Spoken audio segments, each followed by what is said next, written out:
अगर आप भी लेना चाहते हैं देश दुनिया की तमाम जानकारी तो आज ही सब्सक्राइब करें हमारे चैनल को।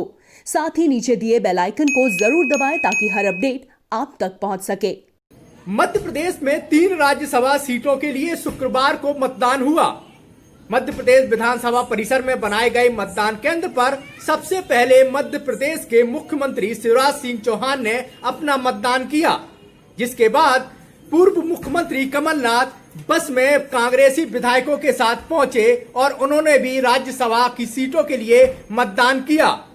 मध्य प्रदेश में 3 राज्यसभा सीटों के लिए 4 उम्मीदवार मैदान में थे, जिसमें ज्योतिरादित्य सिंधिया और डॉक्टर सुमेर सिंह बीजेपी की तरफ से, तो कांग्रेस की तरफ से दिग्विजय सिंह और फूल सिंह बरैया राज्यसभा के उम्मीदवार के तौर पर थे, जिसमें ज्योतिरादित्य सिंधिया और डॉक्टर सुमेर सिंह का चुना जाना पूरी तरह तय था। तो वहीं दिग्विजय सिंह को कांग्रेस ने पहली वरीयता पर रखा था। ज्योतिरादित्य सिंधिया, डॉक्टर सुमेर सिंह सोलंकी और दिग्विजय सिंह मध्य प्रदेश से राज्यसभा के लिए जाएंगे। शुक्रवार को हुए मतदान के बाद इन तीनों को राज्यसभा के लिए चुना गया। शुक्रवार को मध्य प्रदेश विधानसभा परिसर में सुबह 9 बजे से राज्यसभा प्रत्याशी चुनने के लिए वोटिंग शुरू हो गई थी, जिसमें भाजपा विधायकों के साथ ही 4 निर्दलीय और समाजवादी पार्टी तथा 2 बीएसपी विधायकों ने वोट किया। राज्यसभा के लिए चुने गए प्रत्याशियों की घोषणा शाम 5 बजे के बाद की गई, जिसमें सबसे अधिक वोट दिग्विजय सिंह को मिले। वहीं दूसरे नंबर पर ज्योतिरादित्य सिंधिया तो तीसरे नंबर पर डॉक्टर सुमेर सिंह सोलंकी रहे, जबकि सबसे कम वोट कांग्रेस प्रत्याशी फूल सिंह बरैया को मिले। मध्य प्रदेश विधानसभा के 206 वोटों में से 2 वोट रद्द हो गए, जिसमें एक बीजेपी तो एक कांग्रेस पार्टी का रहा।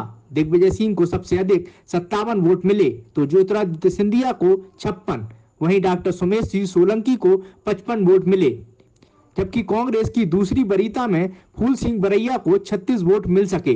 भाजपा नेता शुरू से ही कह रहे थे कि कांग्रेस ने फूल सिंह बरैया को बलि का बकरा बनाया है।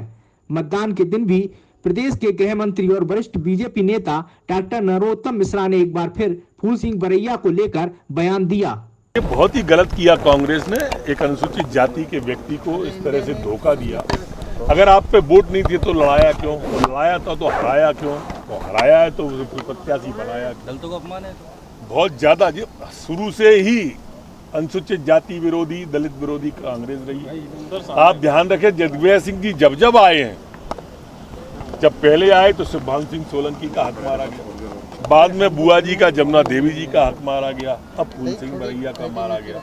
वहीं समाजवादी पार्टी के प्रदेश में इकलौते विधायक राजेश शुक्ला ने बीजेपी के पक्ष में अपना वोट दिया और खुलकर मीडिया के सामने आकर अपने वोट की घोषणा की। हालांकि राज्यसभा चुनाव परिणाम आने के बाद समाजवादी पार्टी ने ट्वीट कर पार्टी विरोधी गतिविधियों के चलते उनके निलंबन की घोषणा कर दी। वहीं बीएसपी के 2 विधायकों ने भी बीजेपी के पक्ष में वोट करने की बात कही। बीजेपी के केंद्रीय नेतृत्व के साथ बुधवार को ये सभी विधायक फोटो में देखे गए थे। तो कांग्रेस सरकार गिरी और 24 तारीख को शिवराज जी ने सदन में विश्वास मत हासिल किया, तो हम उस समय सदन में भी शिवराज जी के साथ थे, सरकार के साथ थे। और उसके पीछे कारण भी यही था कि कांग्रेस की सरकार कोई निर्दलीय बसपा या सपा वालों से नहीं गिरी, कांग्रेस की सरकार अपने अंतर्कलह से गिरी। तो इसलिए हम भारतीय जनता पार्टी के साथ आए, उनकी सरकार के साथ आए, और उसके पीछे मकसद सिर्फ यही था कि हम अपने क्षेत्र का विकास कर सकें। सिर्फ और सिर्फ एक ही एजेंडा। सभी 24 सीटों पर बहुजन समाज पार्टी पूरी ताकत के साथ चुनाव लड़ेगी और निश्चित तौर पर बहुत अच्छा प्रदर्शन भी इन उपचुनाव में बहुजन समाज पार्टी करेगी। सभी 24 सीटों पर बहुजन समाज पार्टी के पास मजबूत प्रत्याशी भी है। नहीं, आलाकमान का कोई निर्देश नहीं था, पार्टी का कोई निर्देश नहीं था, क्योंकि इस वजह से हम लोगों ने अपने विवेक से निर्णय लिया कि क्षेत्र के हित के लिए क्या ठीक है, उसी हिसाब से हमने निर्णय लिया। मध्य प्रदेश में राज्यसभा की 3 सीटों पर 4 उम्मीदवारों में से दिग्विजय सिंह, ज्योतिरादित्य सिंधिया और डॉक्टर सुमेर सिंह सोलंकी चुनाव जीतकर राज्यसभा पहुंचे हैं। बीजेपी उम्मीदवार डॉक्टर सुमेर सिंह सोलंकी कॉलेज में प्रोफेसर थे और वनवासी कल्याण परिषद से जुड़े हुए माने जाते हैं, जिन्हें बीजेपी ने अपना राज्यसभा उम्मीदवार बनाया था। डॉक्टर सुमेर सिंह सोलंकी ने कहा कि बीजेपी पंडित दीनदयाल उपाध्याय के सिद्धांतों पर चलने वाली पार्टी है, जो समाज के अंतिम तबके के व्यक्ति को उठाने का काम करती है।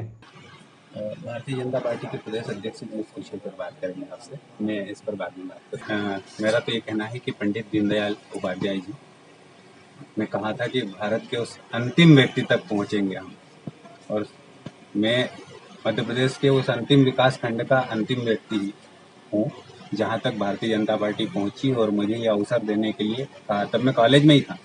ये भारतीय जनता पार्टी कर सकती है।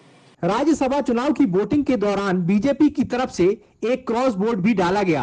230 विधानसभा सदस्यों वाली मध्य प्रदेश विधानसभा में वर्तमान में 206 सदस्य हैं, जिसमें राज्यसभा के लिए कांग्रेस को 93 और बीजेपी को 111 वोट मिले, जबकि 2 वोट निरस्त हो गए। विधायकों की संख्या के हिसाब से 1 वोट कांग्रेस को अधिक मिला। कांग्रेस विधायक कुणाल चौधरी को कोरोना संक्रमित होने की वजह से वह मेडिकल वैन में पीपीई किट पहनकर वोट डालने आए और उन्होंने विक्ट्री दर्शाते हुए मतदान स्थल पहुंचे। तो दिग्विजय सिंह वोट डालने से पहले सीहोर स्थित चिंतामणि गणेश मंदिर पहुंचे। वहीं ज्योतिरादित्य सिंधिया कोरोना संक्रमण के चलते अभी भी दिल्ली के एक निजी अस्पताल में भर्ती हैं। मध्य प्रदेश में राज्यसभा चुनाव के बाद अब 24 विधानसभा सीटों पर होने वाले उपचुनाव को लेकर कांग्रेस और बीजेपी में चहल पहल बढ़ गई है, जिसके लिए सह और मात का खेल भी शुरू हो गया है। कोरोना महामारी के चलते राज्यसभा के चुनाव स्थगित कर दिए गए थे, लेकिन इस दौरान भी राजनीतिक सरगर्मियां तेज रहीं और एक बार फिर निर्वाचन आयोग ने राज्यसभा चुनाव की तारीखें घोषित की। वहीं अब ज्योतिरादित्य सिंधिया के राज्यसभा के लिए चुने जाने के बाद वह राज्यसभा में भारतीय जनता पार्टी की आवाज बनेंगे, जो कभी लोकसभा में कांग्रेस की आवाज हुआ करते थे। प्रभा साक्षी न्यूज नेटवर्क के लिए भोपाल से दिनेश शुक्ल।